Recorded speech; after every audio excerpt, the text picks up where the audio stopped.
कालो न जानाति तव जननं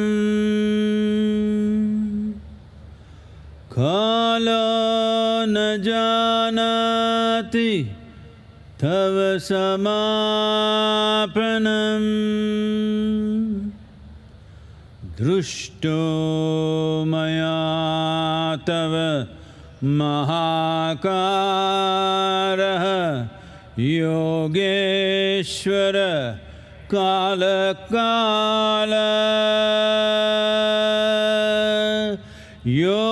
योगेश्वर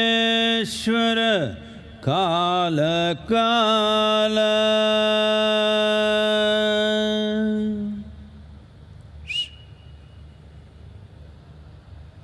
எல்லாருக்கும் வணக்கம்.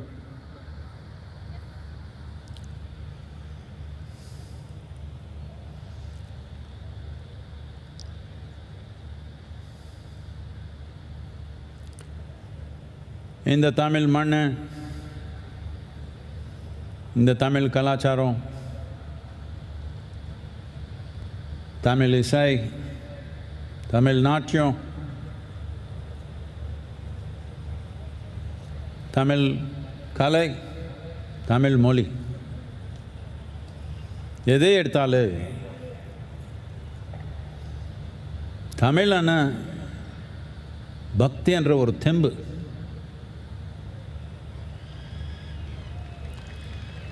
பக்தி இல்லாமல் தமிழ் கலாச்சாரம் இல்லை.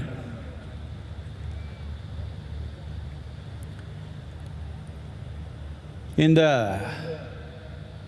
பக்தர் நாடாக இருக்கிற இந்த நாட்டில், இந்த தமிழ்நாட்டில், இந்த மாநிலத்தில் பக்தி இல்லாமல் குழந்தை பிறந்தாலும் பக்தி, காது குத்துனாலும் பக்தி, வாழ்ந்தாலும் பக்தி, கல்யாணம் பண்ணாலும் பக்தி, இருந்தாலும் பக்தி. பக்திலேயே ஊறி வளர்ந்துருக்கிற இந்த கலாச்சாரம், இந்த நெஞ்சில் இருக்கிற இந்த தெம்புனால் எவ்வளவோ சாதனை.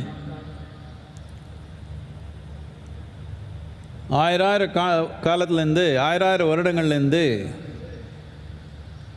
ரொம்ப வளமான ஒரு கலாச்சாரமாக வளர்ந்து வந்துடுச்சு.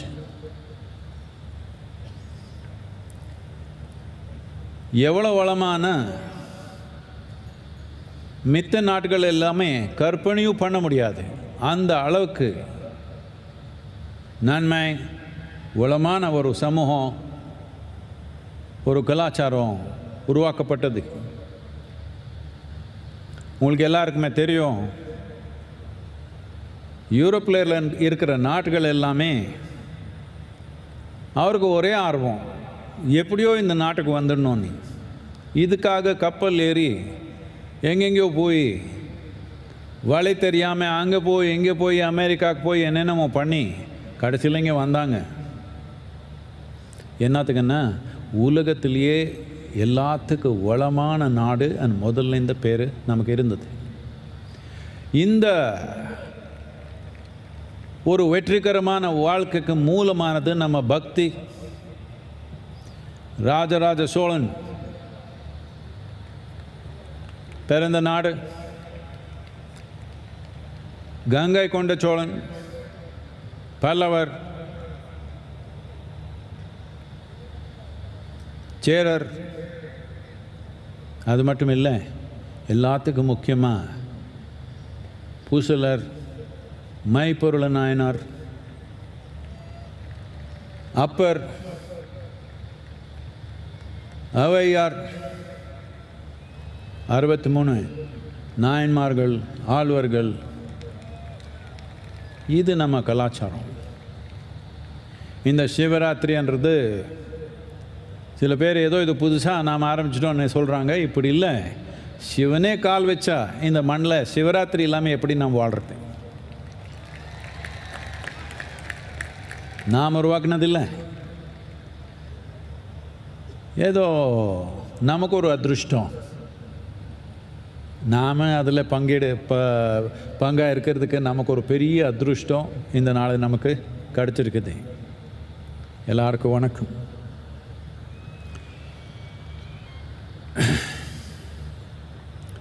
This Mahashivratri 2021, I'm particularly saying 2021 because there is a certain hangover from 2020 in everybody's minds.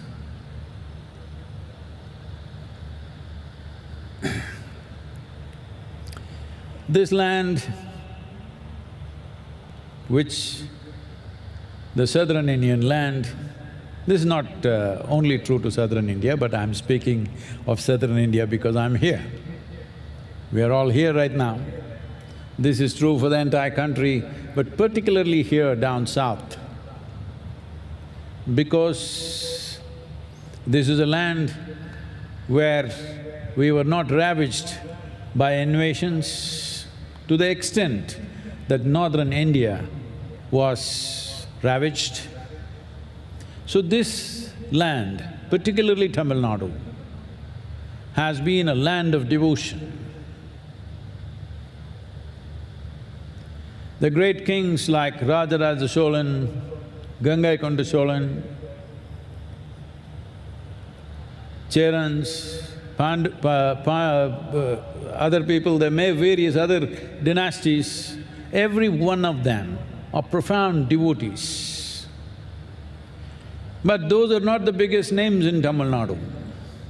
The biggest names in Tamil Nadu are the great sages, saints and seers and siddhas, the Nayanmars, the Alvars, Avvayar, many others. We count our history with sages and saints, not just with achievements of the kings. In this land of devotion, where devotion is the core, the heart of Tamil Nadu is devotion. In this land, many immensely beautiful temples were created, not as a religious process, because you must understand, devotion is not a religious process. Devotion is the means to keep your heart vibrant every moment of your life. The sure way to ensure that you never ever get depressed is that you're a devotee. If you're a devotee, your heart always throbs with the highest level of vibrance that a human being can manage. To live and die in devotion. This is not about a particular religion. This is about organizing a human being in such a way that you have a heart for life. Whatever life throws at you, you have the ability to ride over that because your heart is overflowing with devotion. This is the nature of this culture. From this basis, everything has developed out of this. Our culture, our music, our dance, our arts and crafts, everything is soaked in devotion. Everything is an expression of our devotion. We must understand this. We did not make music and then got little devotional. No, out of overflowing devotion, profound music came out as a consequence of one's devotion.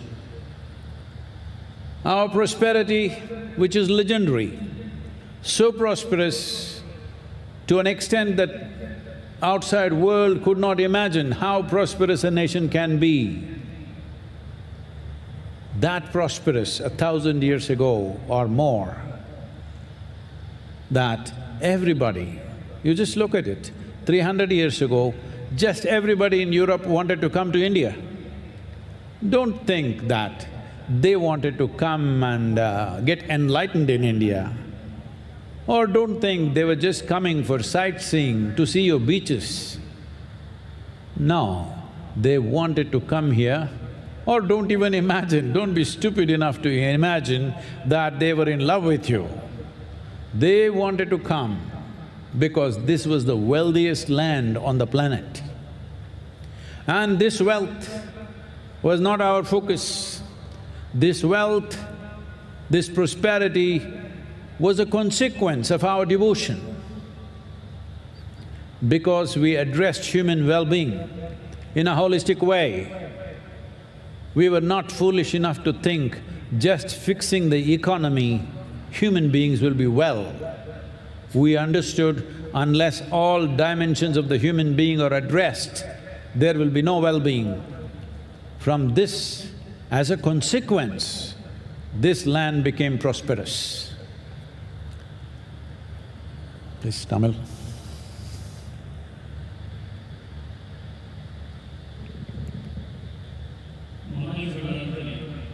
ரெண்டாயிரத்தி 21 என்று நான் குறிப்பிட்டு சொல்வதற்கு காரணம் 2020ஆவது ஆண்டினுடைய பாதிப்பின் உச்சசட்சம் நிறைய பேருக்கு இருக்கிறது என்பதனால்தான் 2021 என்று குறிப்பிட்டு சொல்கிறேன். நம்முடைய இந்த பூமி, குறிப்பாக இந்த தென்னிந்திய பகுதி ஒரு தனி சிறப்பு வாய்ந்தது. எப்படி என்றால், வடநாட்டுக்கு வந்த அளவிற்கு படையெடுப்புகளால் சேதம் இந்த தென்பகுதிக்கு வரவில்லை. தென்னிந்தியா, குறிப்பாக இந்த தமிழ்நாடு பக்தி மணக்கிற பூமியாகவே இருந்து வந்திருக்கிறது. இந்த நாட்டை ஆண்டு வந்த சேர சோழ பாண்டியர்கள், பல்லவர்கள், பெரும் பெரும் சாம்ராஜ்யங்களை உருவாக்கியவர்களெல்லாம் அடிப்படையில் பக்தர்களாகவே இருந்திருக்கிறார்கள். அது மட்டுமல்ல, நம் நாட்டினுடைய வரலாறு அரசர்கள், மன்னர்களுடைய சாதனை அடிப்படையாக கொண்டு மட்டும் எழுதப்பட்டதல்ல.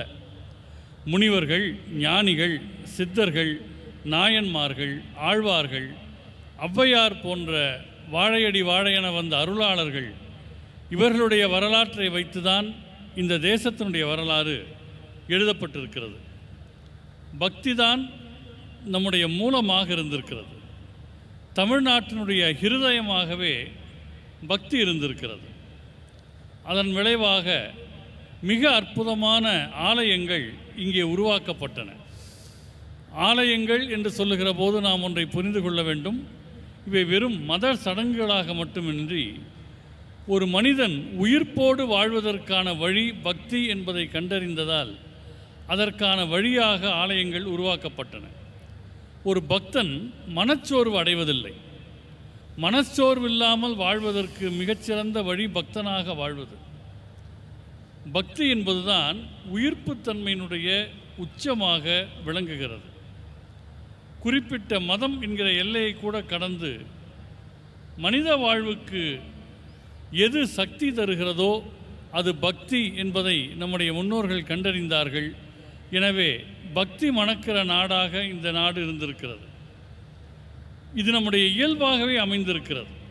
கலைகள் இவையெல்லாம் எப்படி வந்தன என்று பார்த்தால், நாம் ஏதோ கொஞ்சம் சங்கீதம், இசையை உருவாக்கிவிட்டு பிறகு அது பக்தியை சேர்த்து கொள்ளவில்லை.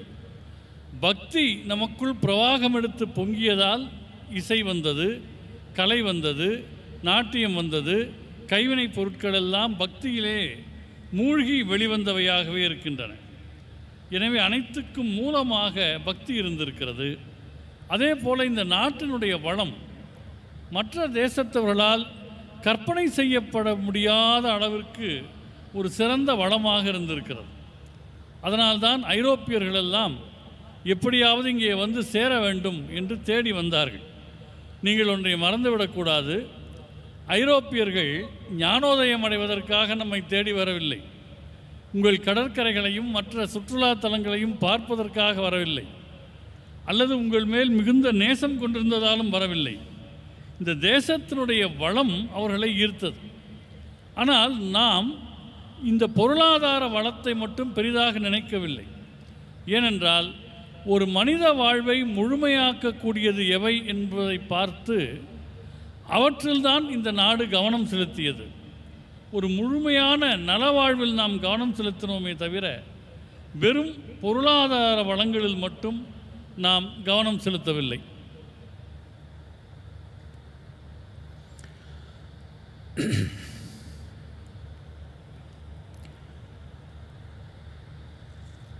More ships were launched from Europe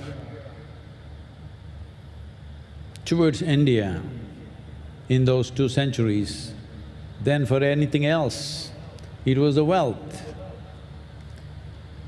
They knew about this wealth because well over 2,000 years ago,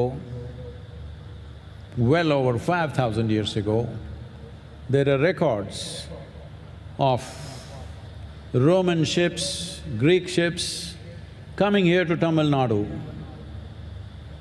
and southern India to buy pepper. The pepper craze in Europe, I want you to imagine this.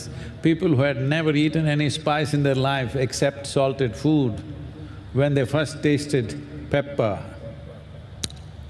their tongues hang out. It was not the mariner's compass, it was the tongue which was pointing towards India. And they spent enormous amount of money. The Roman kings complained how most of their wealth is going away to India because to buy pepper and textiles. The Greek theatre talks about it in 4th century BC, how the pepper craze has taken over Europe. Trade and industry happen in a vibrant way, but neither trade nor industry nor commerce was conducted without devotion. Everything was rooted in devotion. For this devotion to be on in every human being's heart, the fulcrum for this was the great temples of Tamil Nadu. We did not build our homes, schools and colleges, toilets for ourselves and then build a temple. This may look absurd to a lot of people. We first built the temple. We ourselves lived in shacks, small huts, it didn't matter. But a grand temple, how grand it is! How grand it is if you want to understand. Many of you who have not travelled in Tamil Nadu, you must come and see out of granite stone what's been done 1,000 years ago when there were no trucks, no cranes, no machines of any kind, just with human hand. The spirit behind it, if you just imagine, if you know something about construction, if you know something about engineering, if you just go and look at it, you will be so overwhelmed. You cannot help being very proud of being human, because what kind of human beings are these? These are devotees, where their own well-being didn't matter. What they created for everybody's well-being is all that mattered to them.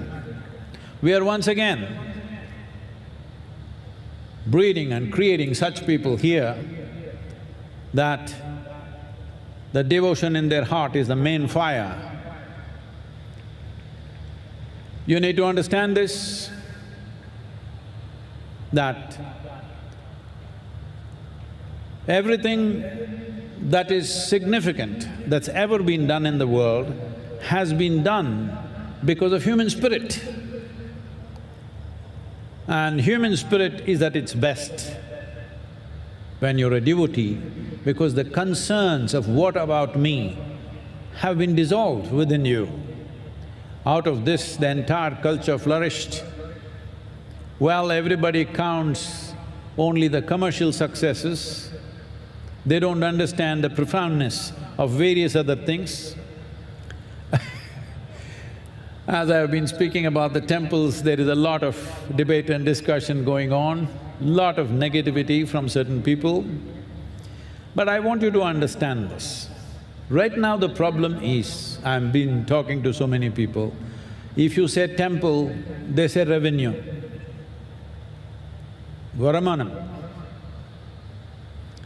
It's very appropriate because when East India Company took over the temples, they put the temples in the revenue department, most appropriate. Because they didn't come here out of their love for the deities for which we were willing to shed our life. They came here because of the revenue, the wealth, the gold, the diamonds, the land. Not love, not devotion, greed is the ruling force. Now we are still talking the same thing. If you say temple, you say revenue. If I say Kaveri, people say revenue. What about the revenue? Well, I think you're not getting it. Let me speak like this. I know I shouldn't be speaking this language, but because so many people are not getting it, I'm saying this, please listen. If I say your mother, will you say revenue? If I say your wife, will you say revenue? If I say your children, will you say revenue? Then why is it when we say temple, you're saying revenue? It's shameful that we are talking about temples as revenue. It's not about revenue. It's not about land. The gold has been anyway taken away, it doesn't matter to us. This is the core. This is the core of this land spirit. You cannot diminish it, you cannot put it down, you cannot mismanage it, but unfortunately, it's going in that direction. I want you to understand this, the temples were not taken over by the British government. It was taken over by East India Company, a business, and they put it under their revenue department. In 1817, this whole disaster started. Then it so happened that the Christian missionaries and evangelical people back home in England for them started protesting that Christian men should not manage pagan temples. So for that reason, they started giving it back, half-heartedly, because there was still gold, there were still diamonds, there was still revenue, but they started giving it back because of protests by the Christian community, fortunately.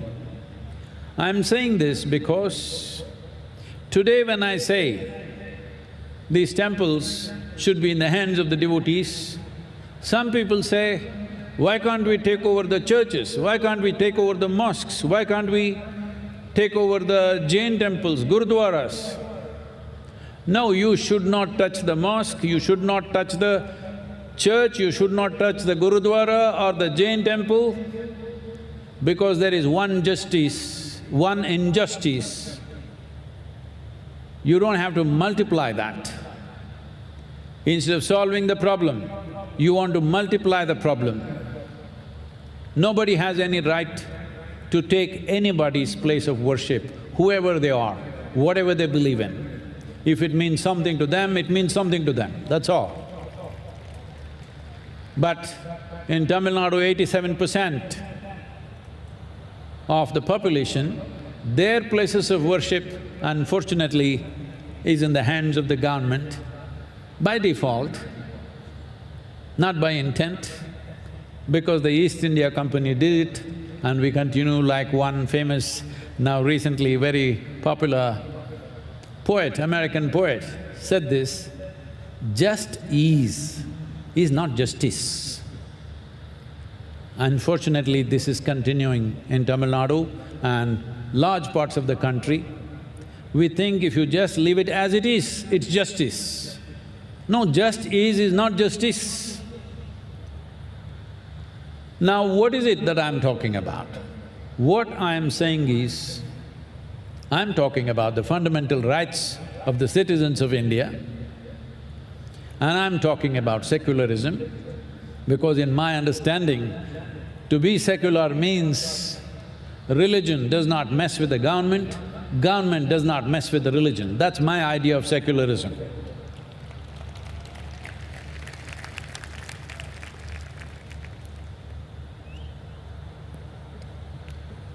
அண்ணா ஐரோப்பாவிலிருந்து 2 நூற்றாண்டுகளுக்கு தொடர்ந்து நம்முடைய பாரதத்தை நோக்கி கப்பல்கள் வந்து கொண்டே இருந்தன. அவை எப்படி வந்தன என்றால் 2000 ஆண்டுகளுக்கு முன்பு நம்முடைய நாட்டை நோக்கி ரோம் தேசத்து கப்பல்கள், கிரேக்க நாட்டு கப்பல்கள் எல்லாம் தமிழகத்திற்கு மிளகு வாங்குவதற்காக வந்தார்கள். நினைத்து பாருங்கள், உப்பு சப்பில்லாத சாப்பாட்டையே சாப்பிட்ட ஐரோப்பாக்காரர்கள் காராசாரமான அந்த மிளகை சாப்பிட்ட மாத்திரத்தில் அவர்கள் நாக்கு மேலும் மேலும் மிளகை தேடியது. கப்பலினுடைய வழிகாட்டி பாரதத்துக்கு வழிகாட்டியதோ இல்லையோ, அதை ஓட்டி வந்தவருடைய நாக்கு பாரதத்தை நோக்கி போனது. இப்படி மிளகு வாங்குவதற்கும் ஆடைகள் வாங்குவதற்கும் அவருடைய பெரும் சொத்து இந்தியாவுக்கு வருகிறது என்று எல்லோரும் அந்த நாட்டில் இருப்பவர்களெல்லாம் புகார் தெரிவிக்கிற அளவுக்கு வணிகம் செழித்து வளர்ந்தது. வணிகமும் தொழிலும் இங்கே வளர்ந்தாலும் கூட கிமு 4 இந்த மிளகு வணிகம் நடந்து வருகிறது. ஆனால் அதிலேயும் பக்தி பூர்வமான அணுகுமுறை தான் இருந்திருக்கிறது. நம்முடைய நாட்டின் பக்தி எந்த தன்மையுடையது என்றால், நமக்கு தேவையான வீடு, கழிப்பறை இதையெல்லாம் கட்டிவிட்டு பிறகு ஆலயங்கள் கட்டவில்லை. இந்த நாட்டில் முதலில் ஆலயங்களை கட்டினார்கள். அவர்கள் குடிசையிலே வாழ்ந்தாலும் பரவாயில்லை என்று மகத்தான ஆலயங்களை உருவாக்கி கொடுத்தார்கள். இதுதான் தமிழகத்தில் ஒரு 1000 ஆண்டுகளுக்கு முன்பு, நீங்கள் ஒருவேளை தமிழகத்தினுடைய கோயில்களை எல்லாம் பார்த்ததில்லை என்றால், ஒரு 1000 ஆண்டுகளுக்கு முன்பு போக்குவரத்து வசதி இல்லாத காலகட்டத்தில் எவ்வளவு அற்புதமாக இந்த கிரானைட் கற்களை கொண்டு பெரும் ஆலயங்களை உருவாக்கி இருக்கிறார்கள் என்று நீங்கள் பார்க்க முடியும். இவர்களெல்லாம் பக்தர்கள் என்றால் தங்கள் நலனை விட மற்றவர்கள் நலன் பெரிது என்று கருதக்கூடியவர்கள்தான் பக்தர்கள். இப்போது நாம் ஈஷாவில் அத்தகைய மனிதர்களை உருவாக்கி கொண்டிருக்கிறோம். பக்தி என்கிற நெருப்பு உள்ளுக்குள்ளே ஒளி வீசக்கூடிய மனிதர்கள் உருவானால் இந்த உலகம் மிகவும் மேம்படும் என்பதனாலே. என்ன காரணம் என்றால், இந்த உலகினுடைய முக்கியமான வளர்ச்சிகள், கட்டுமானங்கள், சாதனைகள் எல்லாமே மனிதனுடைய தீவிரத்தன்மையினால்தான் உருவானது. இந்த தீவிரத்தன்மையிலேயே ரொம்ப அழகானது எது என்றால் பக்தி. ஏனென்றால் பக்தியில் நான் என்கிற தன்மை கரைந்து போய் மற்றவர்களுடைய நலன் முக்கியமாகிறது. இந்த பண்பாடு இங்கே செழித்து வளர்ந்தது. வெறும் பொருளாதாரத்தை அடிப்படையாக கொண்டு நாம் எவற்றையும் எடை போடவில்லை. ஏனென்றால் இப்போது நான் ஆலயங்களை பற்றி பேசத் தொடங்கியிருக்கிறேன். இந்த ஆலயங்களை பற்றி நான் பேசினாலே அது பற்றி நிறைய விவாதங்கள் நடக்கின்றன. சிலர் எதிர்மறையாக கூட பேசுகிறார்கள். இவர்களெல்லாம் என்ன செய்கிறார்கள் என்றால், நான் கோயில் என்று சொன்னாலே உடனே வருமானம் என்கிறார்கள். ஒரு வகையில் பார்த்தால் இது பொருத்தம்தான். ஏனென்றால் வருவாய்த்துறையின் கீழே தான் வெள்ளைக்காரர்கள் நம்முடைய கோயில்களை கொண்டு வந்தார்கள். உங்களுக்கு தெரியுமோ இல்லையோ, நம்முடைய ஆலயங்கள் ஆங்கிலேய அரசின் கீழ் இருந்ததில்லை. கிழக்கிந்திய கம்பெனி என்கிற நிறுவனம் நம்முடைய ஆலயங்களை வருவாய்த்துறைக்கு கீழே கொண்டு வந்தது. இப்போது நாம் அதையே செய்து கொண்டிருக்கிறோம். கோயில் என்றால் வருமானம் என்கிறார்கள். காவேரி என்று நான் சொன்னால் வருமானம் என்று பேசுகிறார்கள். நான் இப்படி சொல்லுவது சிலருக்கு சங்கடமாக கூட இருக்கலாம். ஆனால் வேறு வழியில்லை, இப்படித்தான் சொல்ல வேண்டும். உங்களை நான் கேட்கிறேன், உங்கள் அம்மா என்று சொன்னால் வருமானம் என்று யோசிப்பீர்களா? மனைவி என்றால் வருமானம் என்பீர்களா? குழந்தைகள் என்றால் வருமானம் என்று யோசிப்பீர்களா? அப்போதெல்லாம் வராத வருமானம் பற்றிய சிந்தனை கோயில் என்று சொன்னால் வருகிறது என்றால் இது மிகவும் வெட்கப்பட வேண்டிய விஷயம் என்பதை நான் வலியுறுத்தி சொல்ல விரும்புகிறேன். என்ன காரணம் என்றால், அடிப்படையில் ஒரு தவறான நிர்வாக திசை நோக்கி இவை கிழக்கிந்திய கம்பெனியின் காலம் தொட்டு போய்கொண்டிருக்கின்றன. 1817ஆம் ஆண்டில் இது தொடங்கியது. கிழக்கிந்திய கம்பெனி நம் ஆலயங்களை வருவாய்த்துறையின் கீழே கொண்டு வந்தது.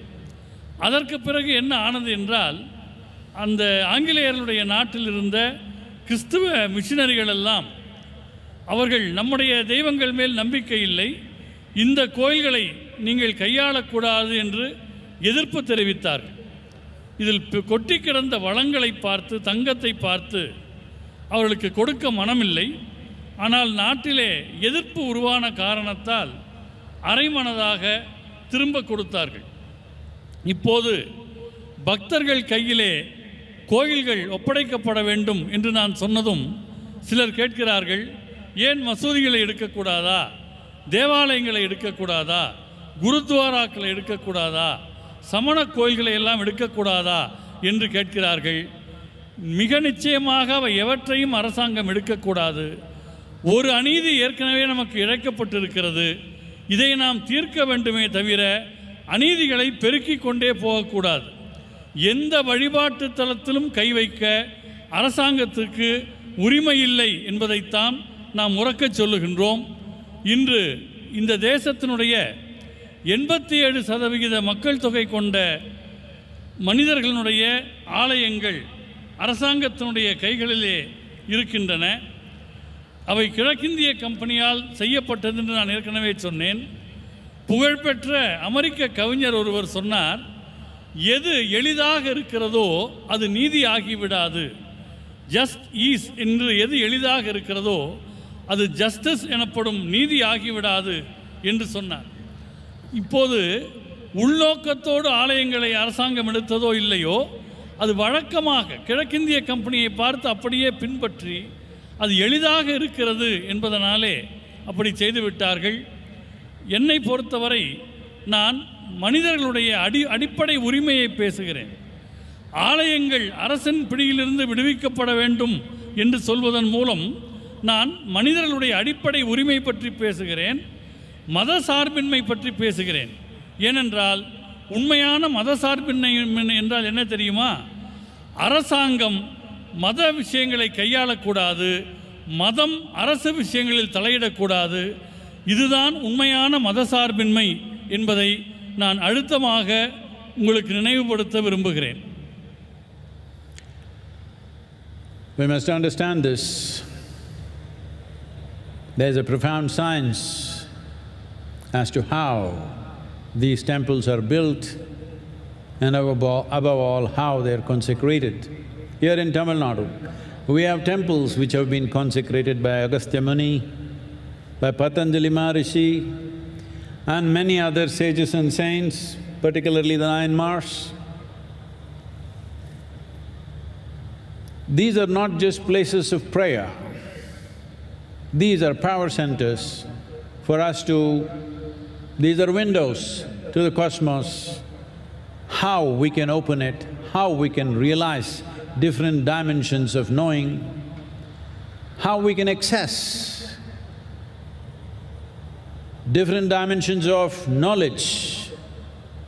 Right now, there is a certain number of people in the country who have an allergy to the word dimension, so I'm using it repeatedly so that today on Mahashivratri, they will at least stay awake, so that they can stay awake. It's my wish and my blessing.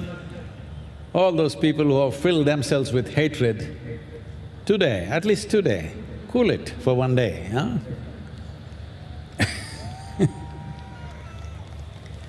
So, temples were not just made as places of prayer. It was not about petitioning God. It is for sadhana. The most significant of these temples are the Panchabhuta sthalas that we have created between the states of Tamil Nadu and Andhra Pradesh right now, according to the modern states that we have. For the 5 elements of earth, water, fire, air and space, we have 5 different temples. These 5 are to work in tandem like one big machine to create well-being, because the fundamentals of yoga is in the fundamental science called as Bhuta Shuddhi, the way of cleansing the elements and slowly gaining mastery over the elements. Once you have mastery over your elements, you have mastery over your physical and psychological nature. This was most important because if you have no mastery over your body and your mind, if you have wealth, If you have anything, nothing will matter because you cannot live a good life. There is no way you will live a life of profoundness and impactfulness. So gaining mastery over this was most important. Those yogis and ascetics who could do sadhana for themselves, well and good, but for common people, they needed support. So they consecrated these 5 temples. A few years ago, I happened to be in one of these temples and I was talking to them. This is all under government control now, run by a few devotees but largely controlled by bureaucrats. I asked them, in some way are you managing this connection with the 5 elements, these 5 temples? They said, no, this is completely separately managed, each one of them. Then I thought, I told that trustee this, that see, if your father was a rich man, a very wealthy man, and he had a Rolls-Royce, after he died, because you were 5 sons, each one of you took one wheel and started rolling it and think you have a Rolls-Royce, you are a tragedy.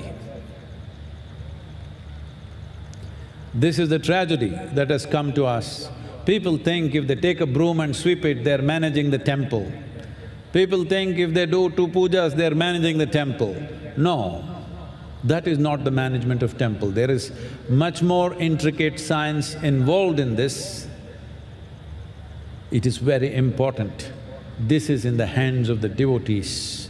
It is very important that all of you should stand up to make this happen. If I say temples, people say, oh, are you getting into politics? Are you interested in the revenue? I am not interested in the revenue. When I'm saying I don't want the government in the temples, do I want politics in the temples? Definitely I don't want. It is just that it bleeds my heart to see that such great effort of the past, such sciences, such tremendous well-being that it brought to this culture, which left us in prosperity, that left us in various levels of scientific development, and above all, a culture which lived exuberantly. Today, we are in a process of decay. The UNESCO, oh, look at these guys, they've all come prepared. Okay.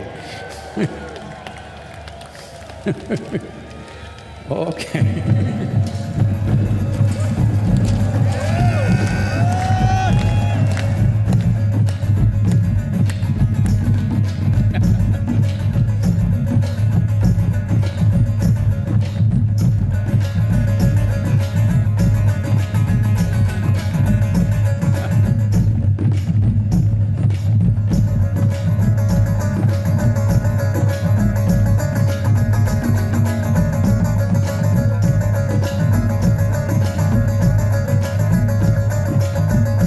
Everybody to see this, wherever you are in this country, this is what people feel, the soul of Tamil Nadu. This is how they feel. We are not protesters, we are not agitators.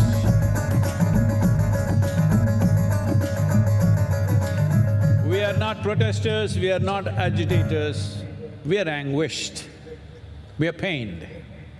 So all these people who are raising their support with these banners, these are not agitators. We will not block roads, we will not block trains, we will not cause inconvenience to others. But as responsible citizens of this state, when the state is going for election, we are expressing our anguish. Please listen. Every one of you who's standing for election, please listen.